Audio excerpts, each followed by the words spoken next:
Guia para o estabelecimento de sistemas agroflorestais. Prefácio. A Central de Cooperativas Eusebio Luda, com o apoio do Serviço Alemão de Cooperação Técnica e Social, DED, e da Agência Suíça para o Desenvolvimento e Cooperação, COSUD, iniciou, desde 1983, trabalhos relacionados ao aprimoramento do cultivo de cacau.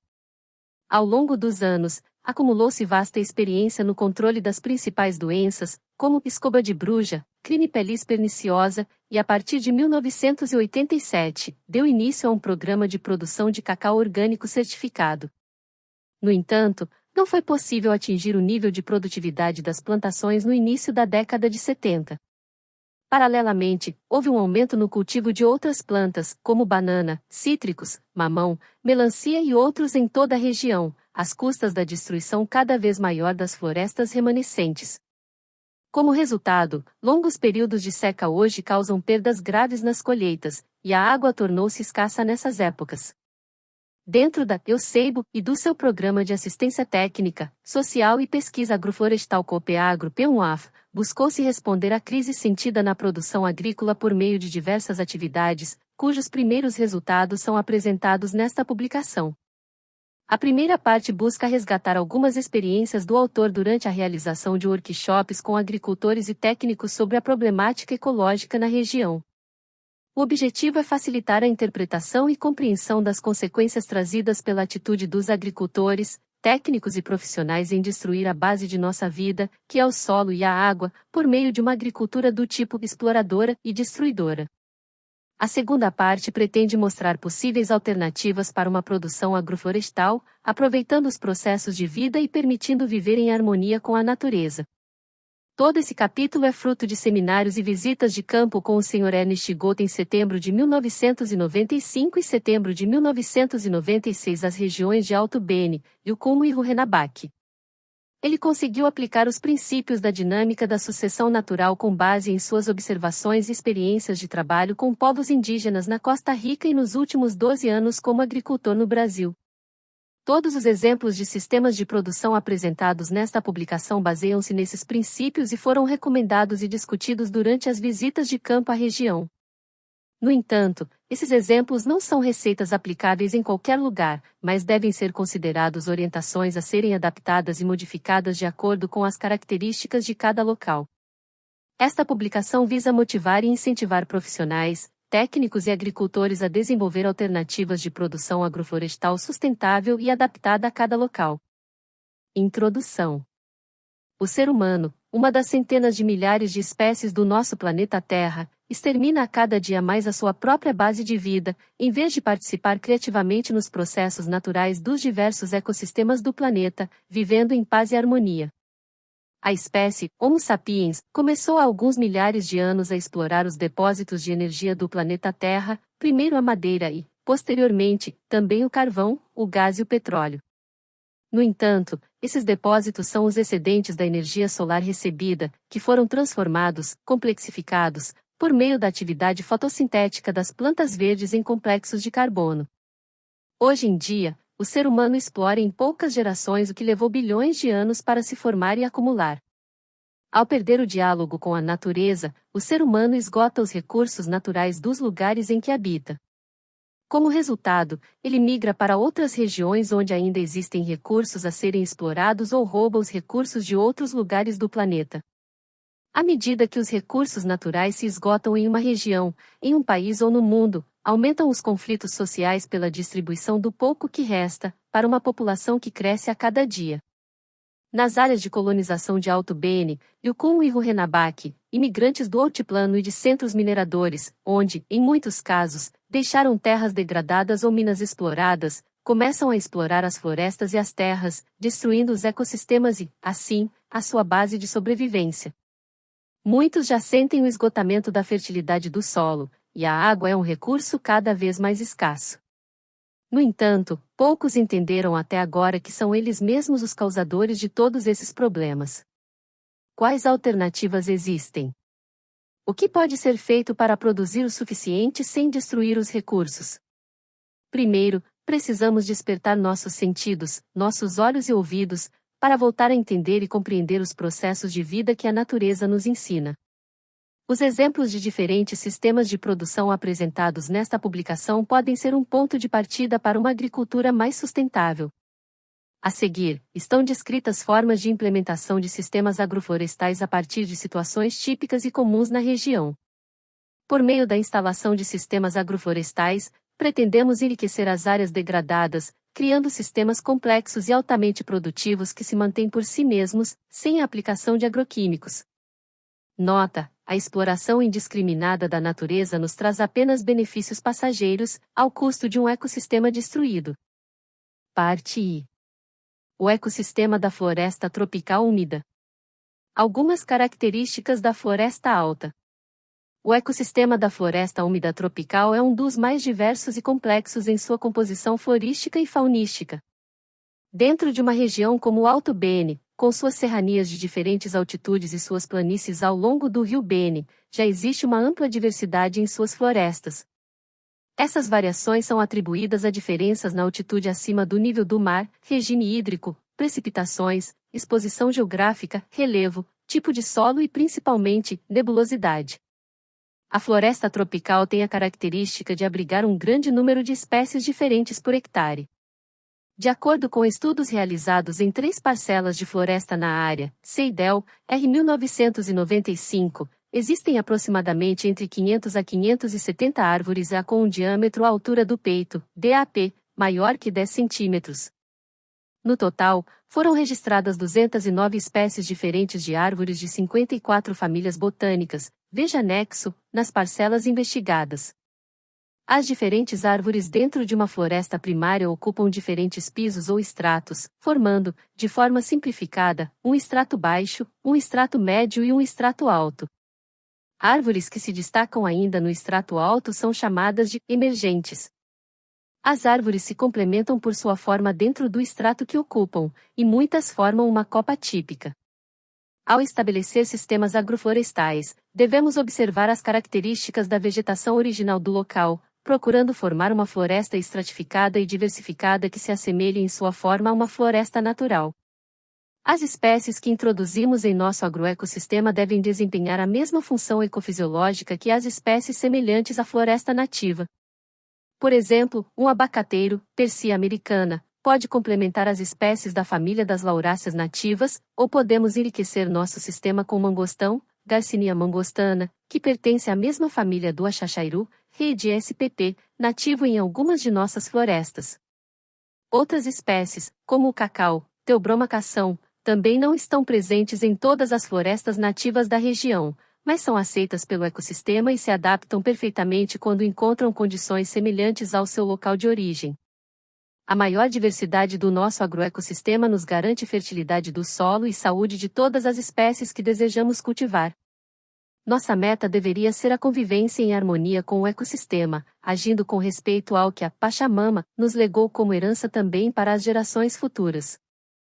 O ciclo da matéria orgânica dentro do ecossistema da floresta. Analisamos alguns aspectos para compreender melhor por que uma floresta cresce tão exuberantemente. Quando a desmatamos e plantamos, nossas colheitas desenvolvem-se cada vez menos e o solo empobrece rapidamente. A fertilidade de um solo depende principalmente da vegetação que cresce sobre ele. Todos sabemos disso.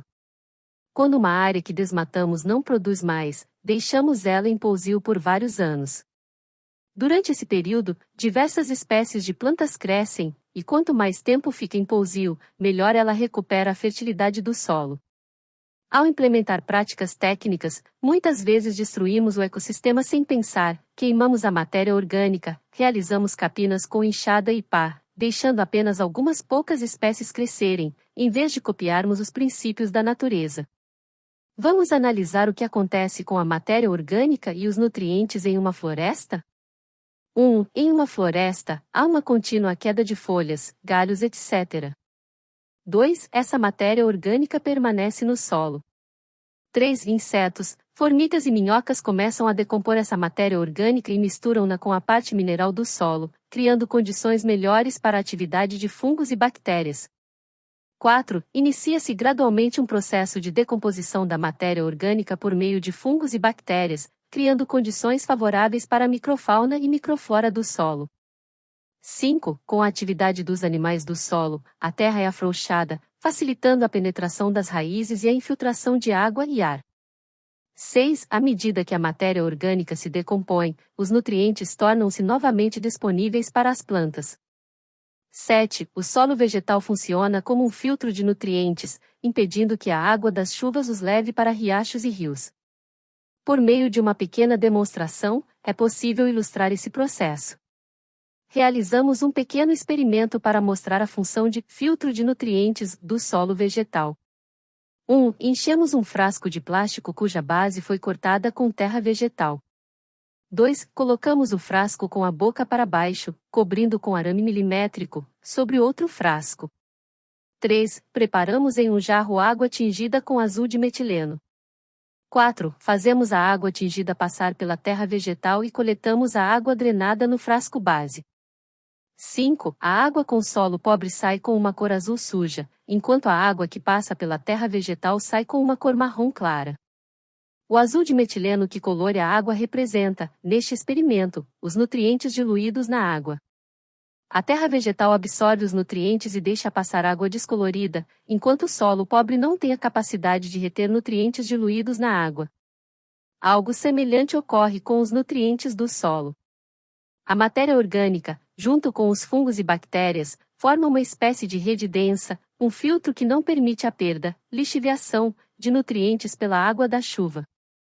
Por esta razão, também não faz sentido substituir a fertilidade do solo por meio de adubos químicos. O solo sem matéria orgânica é um solo morto que não tem a capacidade de reter os nutrientes que são adicionados como adubo. No trópico úmido, devido à alta umidade e temperaturas elevadas, existe uma taxa de decomposição e mineralização de matéria orgânica muito alta. Em locais com pouca vegetação, há pouca produção de matéria orgânica, e o solo perde sua fertilidade em pouco tempo. Nota: a fertilidade de um solo é proporcionada, em primeiro lugar, pela vegetação que cresce sobre ele. Quanto mais abundante a vegetação, mais fértil o solo. Relação entre vegetação, fertilidade do solo e água. Ao desmatar e queimar toda a vegetação de um local, mineralizamos a matéria orgânica, os nutrientes tornam-se solúveis em água, e também evaporamos a água doce armazenada nas plantas. Um solo sem uma camada densa de vegetação perde, por um lado, a capacidade de reter água da chuva e, por outro lado, não devolve mais água para a atmosfera por meio da transpiração das plantas. Como resultado de nossa atividade, posteriormente enfrentamos longos períodos de seca, e riachos e nascentes secam.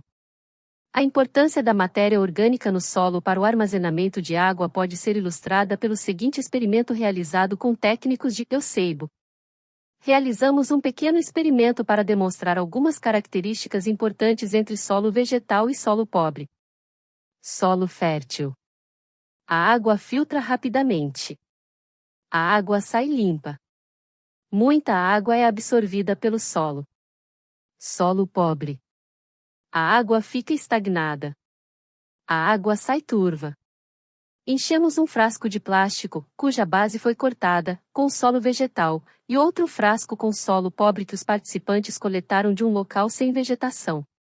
Colocamos os frascos sobre outros frascos vazios, com a boca para baixo, cobertos com arame milimétrico. Passamos a mesma quantidade de água por cada uma das amostras de solo. Interpretação da prática. Cada grupo realizou a prática com os dois tipos de solo, permitindo que a mesma quantidade de água escorresse no recipiente base até 3 vezes. Foi registrado em minutos o tempo que a água levou para passar pelo frasco com o solo, e a quantidade de água absorvida pelo solo foi medida. Resultado: argila. 281 ml escorridos por tempo indeterminado. Terra vegetal. 250 ml escorridos em 2,7 minutos. Argila. A primeira passagem de água pela terra argilosa foi muito rápida devido à terra estar bastante seca e solta. Não foi possível realizar uma segunda passagem porque a argila se compactou de tal maneira que não permitiu a passagem de água até o dia seguinte. A capacidade de absorção de água foi boa, no entanto, uma vez saturada, ela se compactou tanto que perdeu sua capacidade de filtragem. Terra vegetal. A terra vegetal permitiu a passagem da água facilmente nas 3 repetições, e sua capacidade de retenção foi boa. Observações foram registradas. Terra pobre. A água não penetra facilmente. O solo se compacta muito. Não filtra a água, ela permanece estagnada por muito tempo.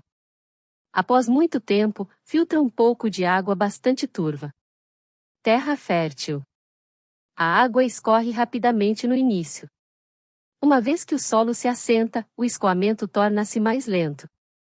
A água que escorre é limpa.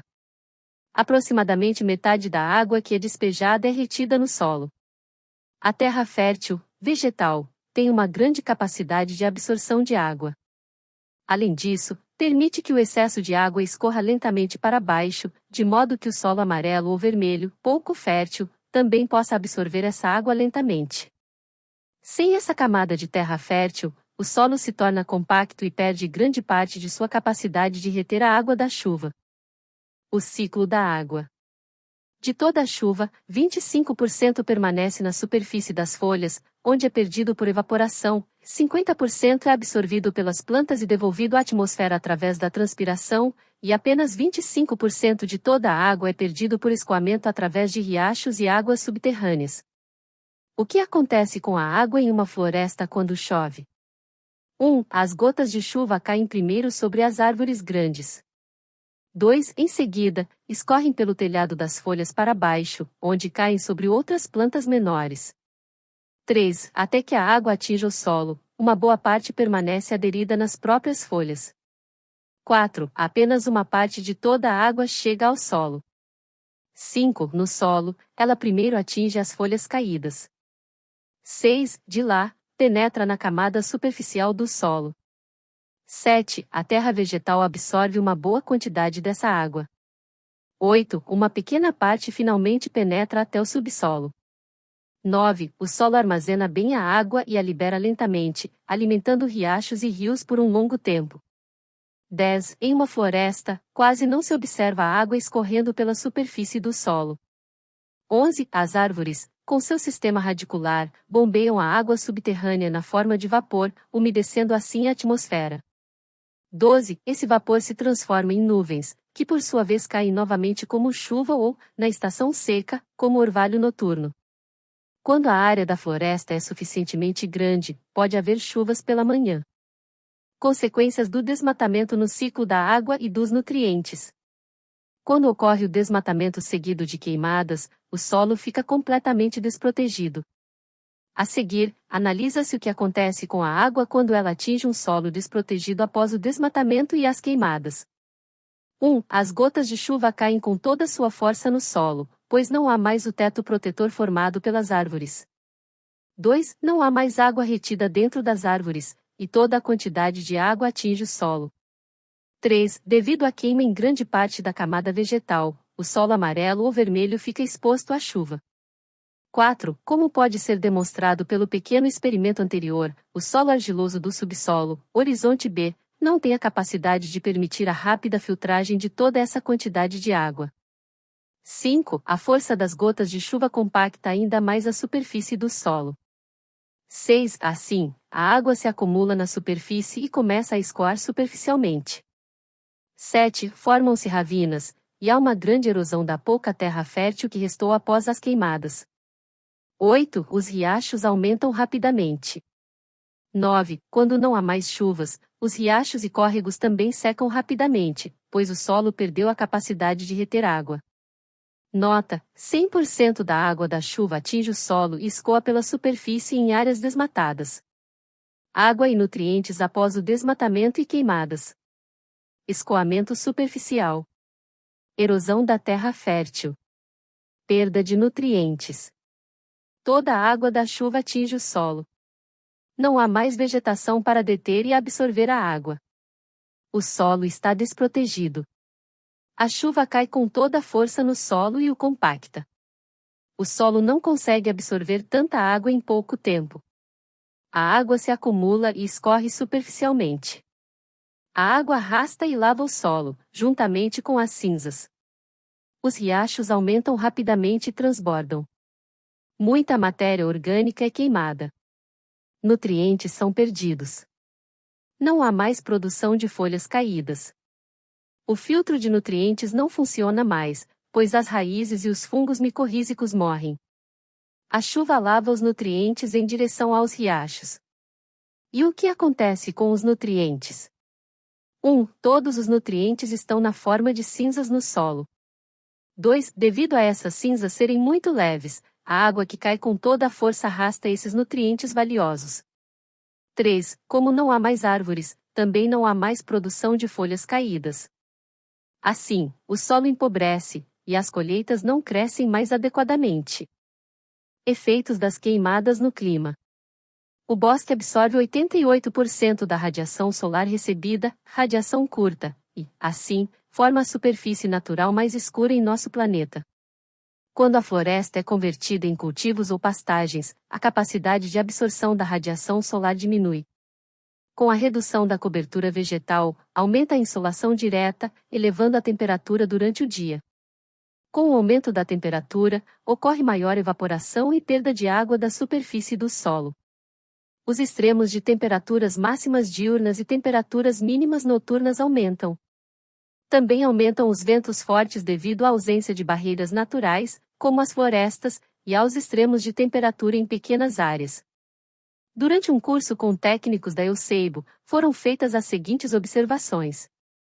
Em um dia quente, foram medidas as temperaturas do ar e do solo em diferentes profundidades e locais. Escolhemos uma floresta secundária densa, um cacautal e uma área desprotegida de um viveiro de citros para coletar os dados. Posteriormente, analisamos os resultados. Grupo I Monte, floresta secundária. O local está no lote experimental da Eusebo com as seguintes características. Barbecho alto de aproximadamente 6 anos. Árvores com até 10 metros de altura. Vegetação secundária com 5 metros de altura. Vegetação baixa com gramíneas densas de diferentes espécies. A radiação solar não atinge a superfície do solo. O solo apresenta matéria orgânica regular, argiloso-arenoso. Grupo segundo cacautal. O local também está no lote experimental da Eusebo e possui plantações de cacau em produção, com aproximadamente 3 metros de altura. O solo tem cobertura de kudzu e é úmido. Não tem muita sombra permanente. Troncos em decomposição e folhagem. Possui muita matéria orgânica. Pouca erva daninha, de altura baixa. A radiação solar atinge a superfície da cobertura. Solo arenoso-argiloso. Grupo terceiro lugar desmatado sem vegetação, viveiro de citros. Área desmatada de 20x 30 metros, bem desmatada.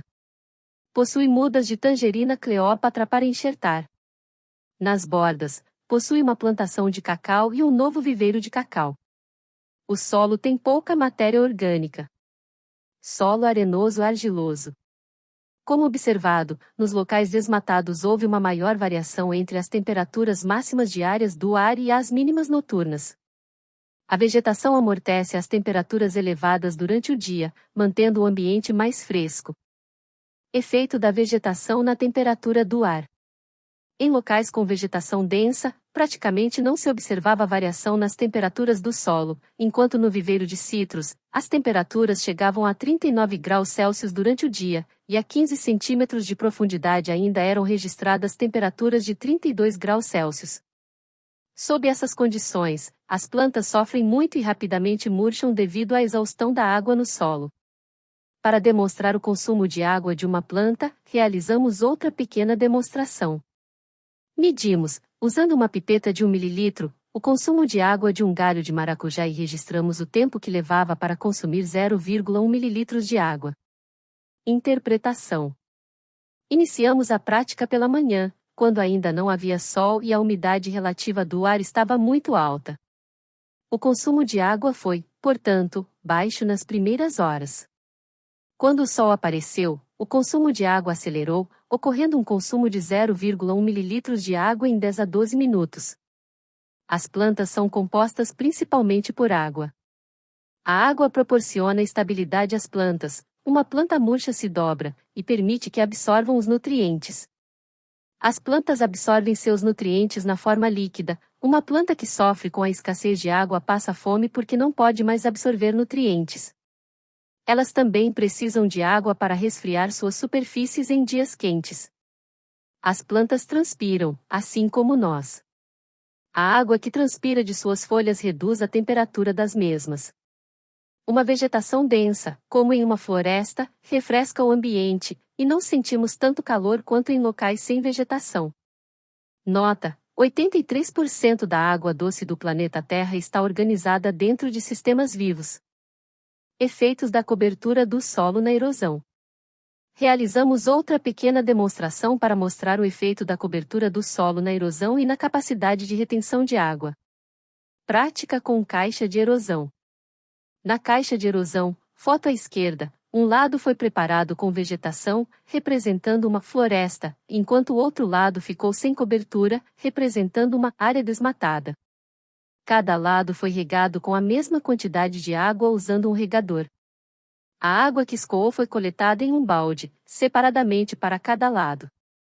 Os participantes fizeram as seguintes observações. Lado floresta. Demorou para a água chegar ao balde. Não houve arraste superficial de solo. A água escorreu lentamente por um longo tempo. A água saiu limpa. 1/3 da quantidade de água que foi despejada foi absorvido pelo solo. Lado desmatado. A água escorreu superficialmente assim que caiu. A água saiu com muita velocidade. Houve muito arraste de solo. A água saiu muito turva. Pouco depois de parar de chover, o escoamento também secou, não houve mais escoamento.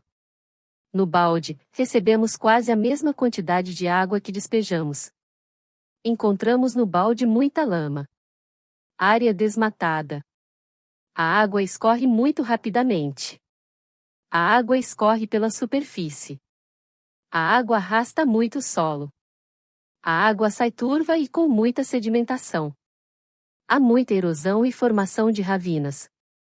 Recebemos quase a mesma quantidade de água no balde que regamos por cima, não houve absorção de água. Floresta. Demora para a água sair. A água escorre lentamente. A água sai limpa. Não há escoamento superficial evidente. Observamos escoamento por um longo tempo. Não escoou tanta água para o balde como no lado sem vegetação, houve muita absorção de água.